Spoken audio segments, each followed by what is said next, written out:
خاص کر کے آج کے دن KWPC کے آپ حضرات اس زبان کے ایک پیغام کو لے کر اس کے فروغ کو مد نظر رکھتے ہوئے جو خدمت انجام دینے کی غرض سے اٹھے ہیں، آپ کا یہ پیغام ایک انقلاب کی شکل اختیار کرے اور آپ جو ہیں اس زبان سے وابستہ رہ کر، اور میں خاص کر آپ لوگ میڈیا سے جڑے ہوئے لوگ اردو زبان بولنے لگے ہیں، اور خاص کر اب حال میں اس 4-6 سال میں دیکھ رہا ہوں کہ اس کے ذریعے ایک اچھا کام آپ لوگ کر رہے ہیں۔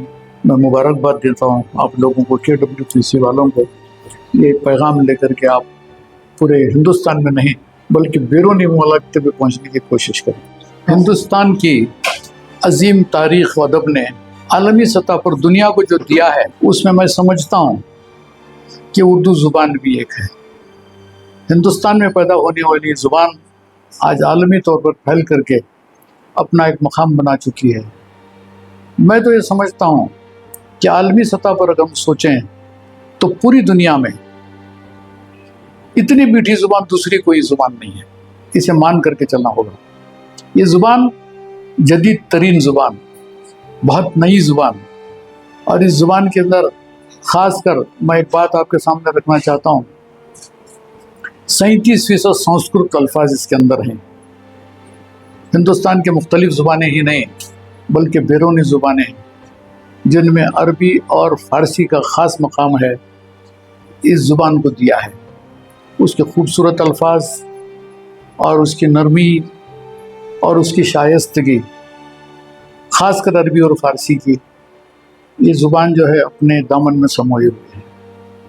اس حیرت انگیز زبان کو بولنے والے لوگ، سمجھنے والے لوگ، سننے والے لوگ کی خوش نصیب میں سمجھتا ہوں۔ اور اس زبان کے ساتھ جو بے انصافیاں ہو رہی ہیں، یوم اردو کے آج کے دن اس کی بقا کے لیے، اسے بچائے رکھنے کا کام جو لوگ کرتے ہیں، میں سمجھتا ہوں ان کی یہ حرکت یقیناً ایک مجاہدانہ حرکت ہوگی۔ اس کی بقا کے تعلق سے سوچنا، اسے بولنے والے وہ لوگ جن کی یہ مادری زبان ہے وہ خوش نصیب ہیں۔ تو پھر آج ہم ان لوگوں کو جنہوں نے اس زبان کو پروان چڑھایا، اس میں 2 حصوں میں ہم اس زبان کو دینے والوں کے نام لے سکتے ہیں۔ بہت بڑی دین خواجہ بندہ نواز رحمۃ اللہ علیہ کی ہے۔ حال میں ان کے سجادے صاحب کا انتقال ہو گیا۔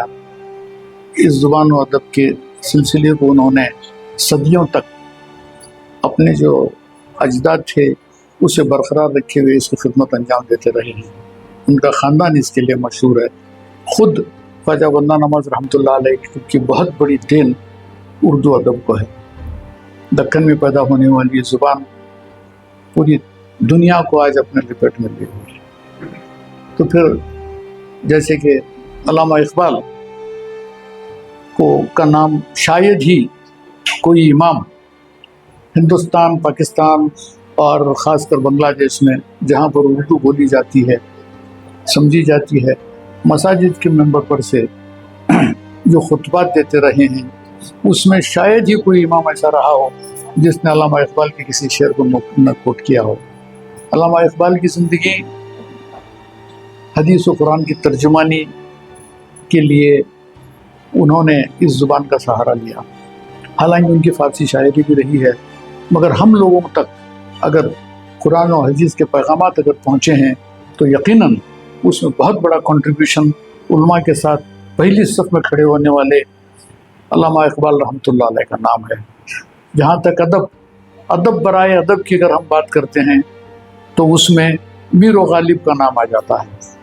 ایسے بڑے بڑے لوگ، بڑے بڑے شعراء، بڑے بڑے ادبا جنہوں نے اس زبان کو پروان چڑھایا، آج میں یوم اردو کے اس موقع پر عالمی سطح پر بولنے والی اس میٹھی زبان کے لیے میں تمام بولنے والے، سننے والے اور اس سے محبت رکھنے والے لوگوں کو میں آج مبارکباد دینا چاہتا ہوں۔ اور اس کے تعلق سے بغض رکھنے والے لوگ جو غلط فہمی کا شکار ہیں، اسے بیرونی زبان سمجھتے ہیں، ایک مخصوص طبقے کی زبان سمجھتے ہیں، میں ان کے بدنصیبی کا ماتم کرتا ہوں۔ ہونا ایسا ہی چاہیے کہ ہر بھلی چیز کو اپنانا چاہیے۔ اگر کوئی غور و فکر کرے، اس زبان کو سمجھے تو کوئی وجہ نہیں کہ اس زبان سے اسے نفرت ہو۔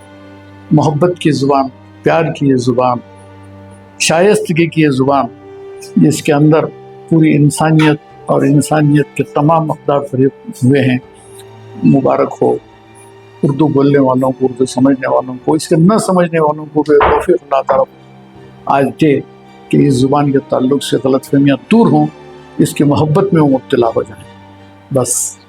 اور ابھی تک آپ نے ہمارا چینل سبسکرائب نہیں کیا تو ابھی ہمارا چینل سبسکرائب کریں اور ساتھ ہی لگے بیل کے بٹن کو بھی پریس کریں تاکہ آپ کو مستقبل میں ہماری اپلوڈ ہونے والی مزید ویڈیوز کا نوٹیفیکیشن ملتا رہے۔